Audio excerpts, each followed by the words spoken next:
Welcome to the series of final term preparation. ये final term exams की preparation series की video है। Complete series इस channel के ऊपर अपलोड की जा रही है और आज की वीडियो के अंदर आपको MGT 211 की फाइनल टर्म की प्रिपरेशन करवाई जा रही है, जिसके अंदर लेक्चर नंबर 23 से 30 तक आपको करवाए जा रहे हैं। आपको मेन पॉइंट्स करवाए जा रहे हैं फाइनल टर्म की प्रिपरेशन के हिसाब से। तो शुरू करते हैं आज के इस ट्यूटोरियल को। पहला ये कि difference between marketing and selling. लोग मार्केटिंग और सेलिंग को सेम समझते हैं, लेकिन काफ़ी सारे डिफरेंसेस हैं। मार्केटिंग जो है वो स्टार्ट हो जाती है इससे पहले कि प्रोडक्शन के बारे में डिसीजन लिया जाए, क्योंकि सारी बात है मार्केटिंग रिसर्च की जाती है, कस्टमर्स के बारे में देखा जाता है कि कस्टमर्स की क्या डिमांड है। और मार्केटिंग जो है वो टोटल सिस्टम होता है, जबकि सेलिंग जो है जारी बात है सिर्फ उसका एक हिस्सा है। तो सेलिंग जो है मार्केटिंग का एक हिस्सा होता है, जबकि मार्केटिंग में और भी बहुत सारी चीज़ें शामिल हो जाती हैं। और मार्केटिंग जारी बात है एक लॉन्ग टर्म प्रोसेस होता है। इसके मुकाबले में सेलिंग को देखते हैं तो जाहिर बात है सेलिंग तो प्रोडक्शन होने के बाद होगी। जब प्रोडक्ट बन जाती है तब उसको सेल करने के बारे में सोचा जाएगा। और सेलिंग में जो है वो ट्रांसफ़र की जाती है ऑनरशिप। जब कोई ख़रीदता है तो ऑनरशिप उस तक ट्रांसफ़र हो जाती है। और ये जो है जाहिर बात है एक शॉर्ट टर्म प्रोसेस होता है, यहाँ लॉन्ग टर्म नहीं सोचा जाता।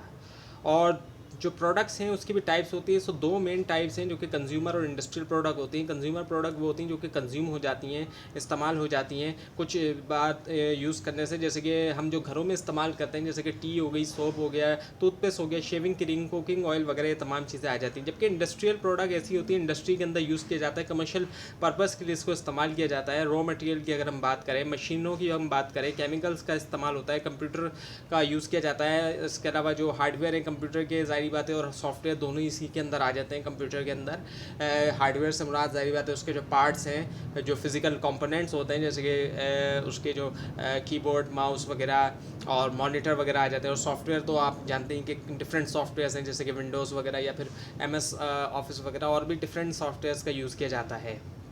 Now the relationship marketing. Relationship marketing में क्या होता है, डेवलप किया जाता है एक लॉन्ग टर्म रिलेशनशिप कस्टमर्स के साथ। यानी कि सिर्फ ये नहीं सोचा जाता है यहाँ पर कि हमने वन टाइम सेल करनी, नहीं, बल्कि लॉन्ग टर्म रिलेशनशिप को मेंटेन किया जाएगा कि कस्टमर जो है वो काफ़ी वक्त तक हमसे जुड़ा रहे। और ये सब कुछ इस तरह भी किया जाता है कि फ़ोन कॉल्स की जाती है कस्टमर्स को, उनको गिफ्ट्स भी भेजे जाते हैं, उनको SMS भी भेजे जाते हैं अगर उनकी बर्थडे वगैरह हो, इस तरह से भी किया जाता है। इसके मुकाबले में ट्रांजैक्शनल मार्केटिंग जो होती है, यहाँ पर जो है क्या होता है कि फोकस होता है single point of sale transaction पे। यहाँ पर जो है ज़ाहिर बात है लॉन्ग टर्म फोकस नहीं होता, एम्फेसिस इस पे होता है कि मैक्सिमाइज़ किया जाए एफिशिएंसी और जो वॉल्यूम है इंडिविजुअल सेल्स का, रेदर देन के डेवलप किया जाए एक रिलेशनशिप बायर के साथ। और सब्सटीट्यूट प्रोडक्ट कंपटीशन की बात करें तो प्रोडक्ट जो कि डिसिमिलर होती हैं फ्रॉम दोज ऑफ कॉम्पिटिटर से, लेकिन फुलफ़िल कर सकती हैं वो सेम नीड को भी, यानी कि नीड वो सेम फुलफ़िल करेंगी। अब हम बात करते हैं मार्केटिंग मैनेजर की। एक ऐसा शख्स होता है जो कि प्लान करता है, एग्जीक्यूट करना और रिस्पॉन्सिबल होता है तमाम मार्केटिंग एक्टिविटीज़ के लिए। और अब अगर हम बात करते हैं मार्केटिंग प्लान की, एक रिटन डॉक्यूमेंट होता है, इसको लिखा जाता है जो कि डिस्क्राइब करता है ओवरऑल मार्केटिंग एक्टिविटीज़ एक पार्टिकुलर टाइम पीरियड के लिए। प्लानिंग की ज़रूरत होती है ज़ाहिर बात है मार्केटिंग के अंदर, और उसको जो रिटन फॉर्म में लिखा जाएगा तो वही मार्केटिंग प्लान है। प्रमोशन की अगर हम बात करते हैं, प्रमोशन का लफ्ज़ आपने अक्सर सुना होगा और आप देखते भी होंगे कई सारे प्रमोशन। तो इसके अंदर तमाम वो एक्टिविटीज़ आती हैं जिसके ज़रिए कम्युनिकेट किया जाता है और प्रमोट किया जाता है प्रोडक्ट्स जो है टारगेट मार्केट तक, यानी कि लोगों को बताया जाता है कि ये हमारी जो है वो प्रोडक्ट है। और ये क्लियरली मोस्ट विजिबल एलिमेंट भी है मार्केटिंग मिक्स का। मार्केटिंग मिक्स के अंदर प्रोडक्ट, प्राइस, प्लेस और प्रमोशन वगैरह आ जाते हैं। आइडेंटिफाई किया जाता है मार्केट सेगमेंट को। कंपनी डिवाइड करती है मार्केट को, डिफरेंट सेगमेंट में तोड़ देती है। होमोजीनियस ग्रुप बनाए जाते हैं कस्टमर्स के, एक मार्केट के अंदर सिग्निफिकेंटली डिफर होते हैं एक दूसरे से। और जो गोल होता है मार्केट सेगमेंटेशन प्रोसेस का, वो क्या होता है कि ग्रुप बनाया जाता है कस्टमर का सिमिलर करेक्टरिस्टिक्स के साथ, उनकी एक जैसी करेक्टरिस्टिक्स, उनकी बिहेवियर और नीड। और ये टारगेट मार्केट जो है, this target market can be, यहाँ पे ऑफ़र की जाती है प्रोडक्ट जो कि प्राइस की जाती है, डिस्ट्रीब्यूट की जाती है, प्रोमोट की जाती है डिफरेंटली तौर पर।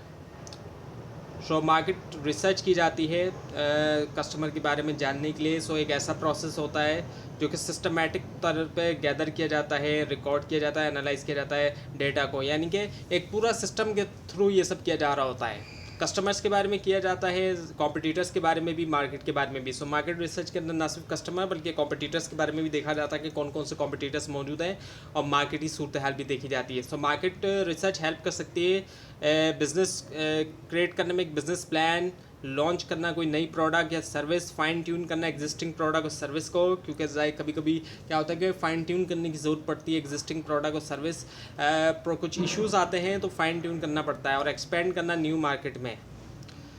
Now the market research for business planning. So market research जो है वो क्या है, डिस्कवर करना कि व्हाट पीपल वांट, लोग क्या चाहते हैं, क्या उनको ज़रूरत है या उनका बिलीव क्या है।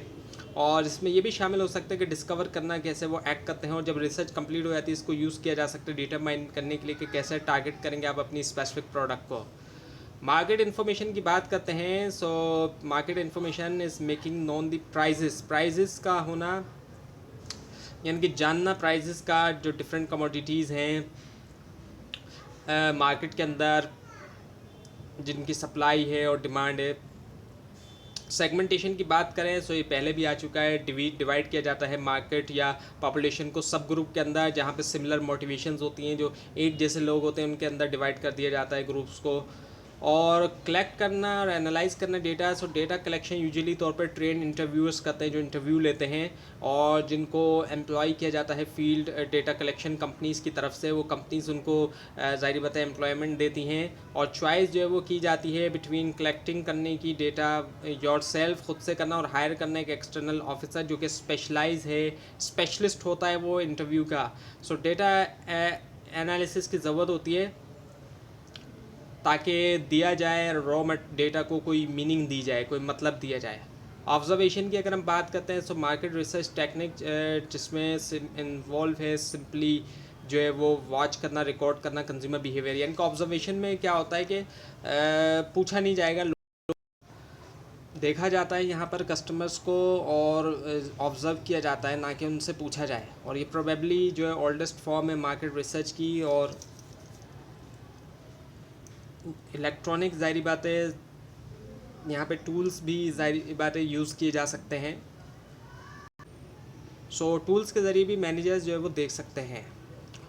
सो कंज्यूमर बिहेवियर जो होता है एसेंशली जो है वो क्या है, स्टडी करना कि क्यों कंज्यूमर परचेज़ करता है एक प्रोडक्ट को, परचेज़ करता है और वो कंज्यूम भी करता है प्रोडक्ट को। नाउ दी प्रोडक्ट, अगर हम प्रोडक्ट की बात करते हैं तो प्रोडक्ट तो वैसे आप जानते हैं कि क्या है। तो प्रोडक्ट से मुराद कोई भी चीज़ होती है जिसको सेल के लिए ऑफ़र किया जाता है और एक ऑर्गेनाइजेशन करती है, और उसके बदले में ज़ाहिर बात है वो प्रॉफिट अर्न करती है। सो हर प्रोडक्ट की कुछ एसोसिएटेड बेनिफिट्स है जो कि बेस करते हैं उसके फीचर के ऊपर, जो कि ऐसे स्पेसिफाई करता है प्रोडक्ट, और हर प्रोडक्ट का जो है वो आइडेंटिफाइड सेट ऑफ फीचर भी है।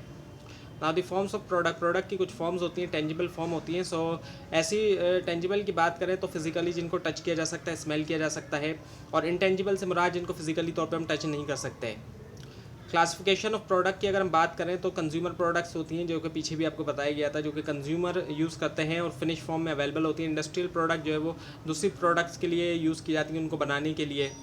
और प्रोडक्ट मिक्स की अगर हम बात करते हैं तो सम होता है तमाम प्रोडक्ट का जो कि एक कंपनी ऑफर करती है सेल के लिए। प्रोडक्ट लाइन की अगर हम बात करते हैं तो सेट है रिलेटेड प्रोडक्ट्स का जिसको मैन्युफैक्चर करती है एक सिंगल ऑर्गेनाइजेशन। और उसके बाद ये कि मेच्योरिटी स्टेज, अब मेच्योरिटी स्टेज पे क्या होता है कि लोग जो वो ज़्यादा से ज़्यादा बन जाते हैं अवेयर नहीं प्रोडक्ट के साथ मार्केट के अंदर। सो यहाँ पर टाइम आता है कि ना सिर्फ प्रोडक्ट जो वो बन जाती है स्टेबल, बट लोग भी जो है वो रिकग्नाइज़ करते हैं कंपनी को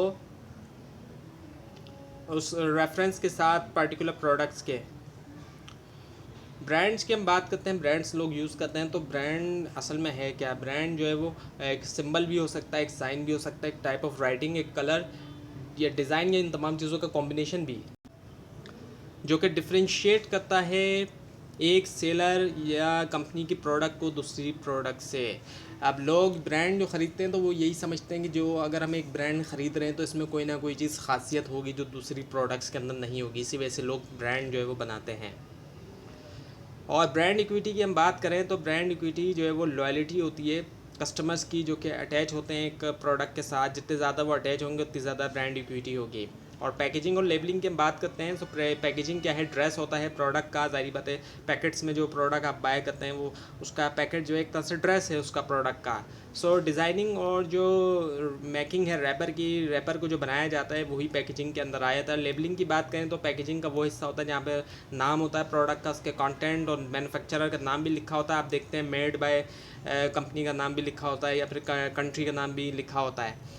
प्राइसिंग की बात करते हैं। प्राइसिंग से मुराद वैल्यू होती है जो कि एक सेलर को मिलती है जब वो एक्सचेंज करता है गुड्स या सर्विस उसके बदले में। और कॉस्ट बेस्ड प्राइसिंग की बात करती हैं तो कॉस्ट बेस्ड प्राइसिंग में कॉस्ट जो है प्रोडक्ट की उसको कंसिडर किया जाता है और अमाउंट ऑफ प्रोडक्ट जो है उसको ऐड किया जाता है उसमें।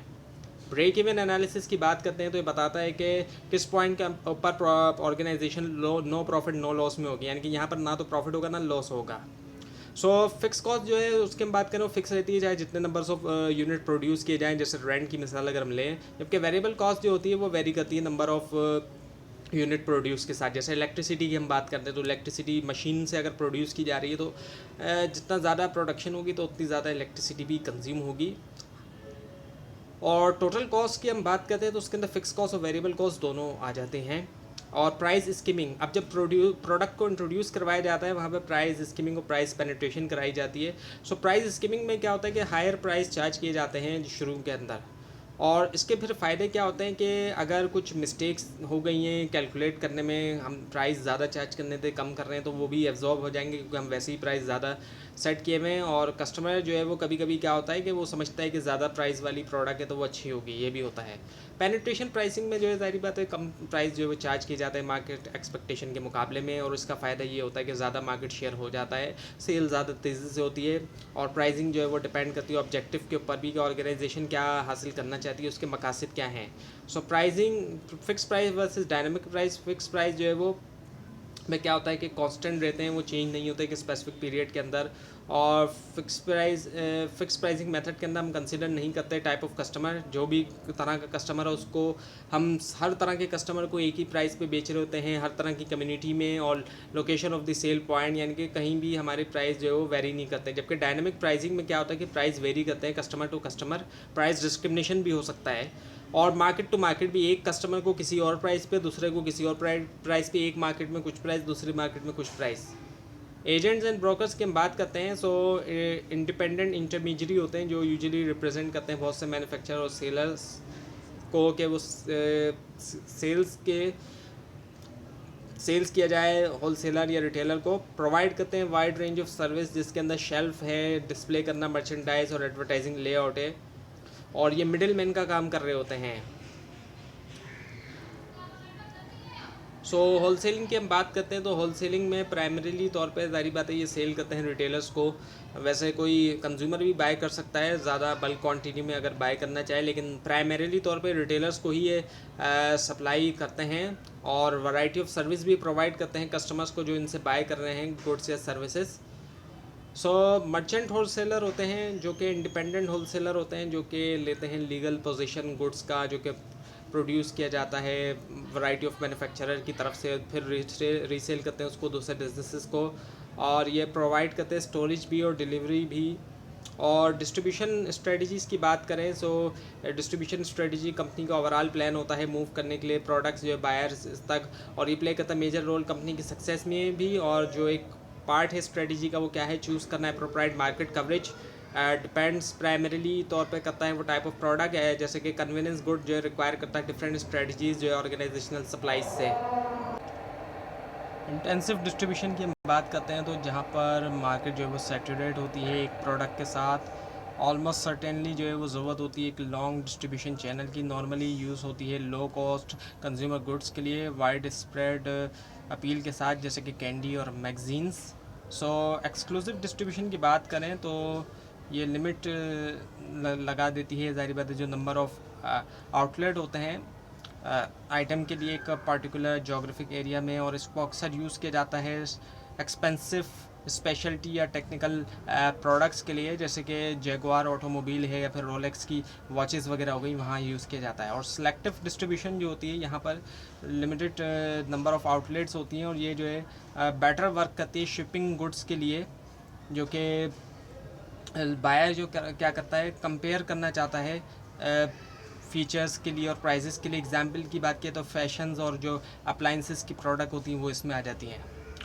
सो रिटेलिंग की बात की जाए तो रिटेलर्स हमारे आसपास ही होते हैं, ये गलियों में भी ज़ाहिर बात है इनकी शॉप्स होती हैं। सो ये क्या करते हैं, सेल करते हैं इंडिविजुअल्स को जो कि बाय करते हैं कंजम्पशंस के लिए, जो जितनी भी दुकानें वगैरह होती हैं नॉर्मली गली मोहल्लों में, ये रिटेलर ही होते हैं। और ये विजिबल एलिमेंट है डिस्ट्रीब्यूशन चेन के अंदर। रिटेलर रिप्रेजेंट करते हैं एंड जो है डिस्ट्रीब्यूशन चैनल का इनके एंड हो रहा है। अब डिस्ट्रीब्यूशन चैनल जो शुरू हुआ था वहाँ पर एंड है, क्योंकि अब रिटेलर के बाद डायरेक्टली कंज्यूमर के हाथों में जाएगी, दरमियान में कोई और मिडिल मैन नहीं है रिटेलर के बाद, इस वजह से। फिज़िकल डिस्ट्रीब्यूशन की अगर हम बात करते हैं तो इसके अंदर एक्टिविटीज़ हैं जो कि रिक्वायर्ड होती है मूव करने के लिए।